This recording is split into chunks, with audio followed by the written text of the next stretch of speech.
Now on Wednesday, May 21st, trial was back in session. And this is kind of interesting because this is Biggie's birthday.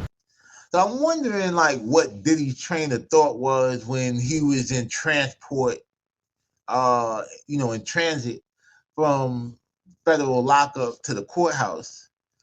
You know what I mean? Thinking about Biggie. Speaking of which or whatever, let me bring this up real quick. So remember I told y'all I put that whole post out there about how I had lost my Versace shades, the Biggie joints, you know what I'm saying? And I had to order another pair. Well, I got them joints, and I've been meaning to tell y'all this for a minute.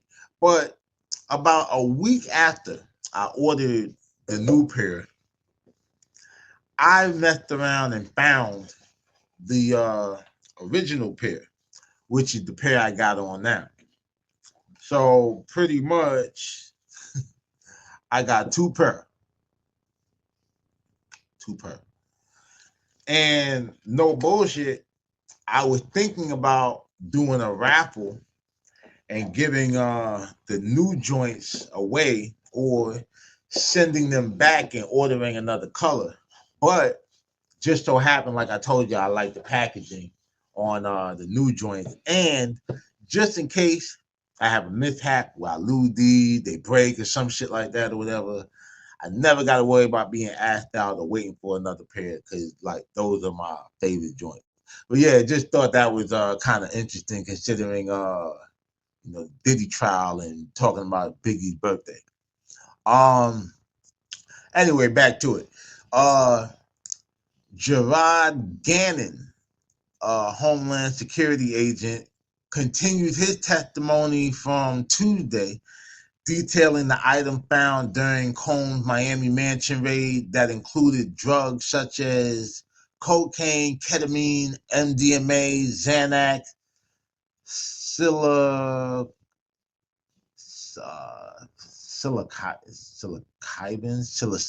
some shit like that. I don't know.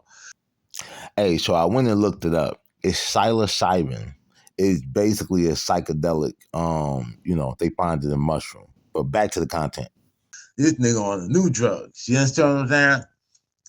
Guns, including AR-15 parts and a handgun, which we already discussed, and what prosecutors call freak-off supplies, such as baby oil and lubricant.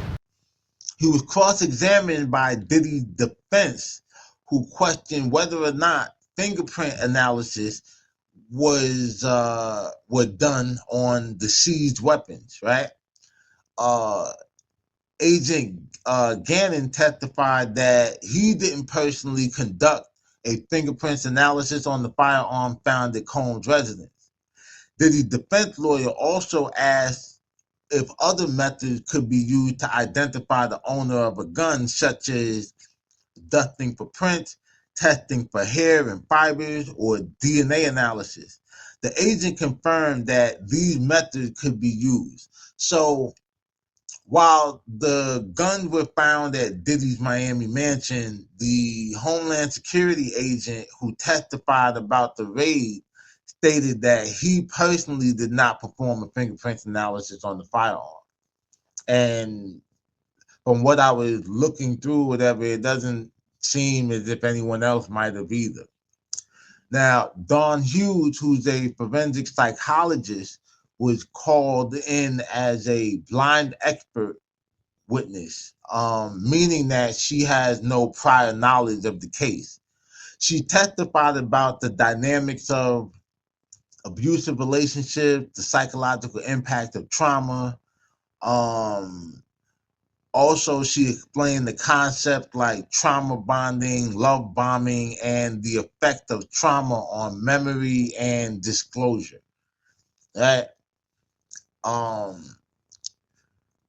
George Kaplan was called as a witness on Wednesday, and Kaplan is a former executive assistant of Diddy's. Kaplan testified about his time working for Diddy, detailing tasks and responsibilities that included ensuring Diddy had necessary items and setting up hotel room for him. Kaplan also testified about Diddy's alleged threat to his job. Now, he was granted immunity to testify after initially indicating that he may invoke his Fifth Amendment rights, fearing that he may incriminate himself. All right. The prosecution presented photos of the items that were seized from Combs' Miami mansion, including drug, guns, and freak-off supplies like baby oil and lubricant. They just love throwing that in there. However, rapper Kid Cudi was supposed to testify that day, and his testimony was postponed.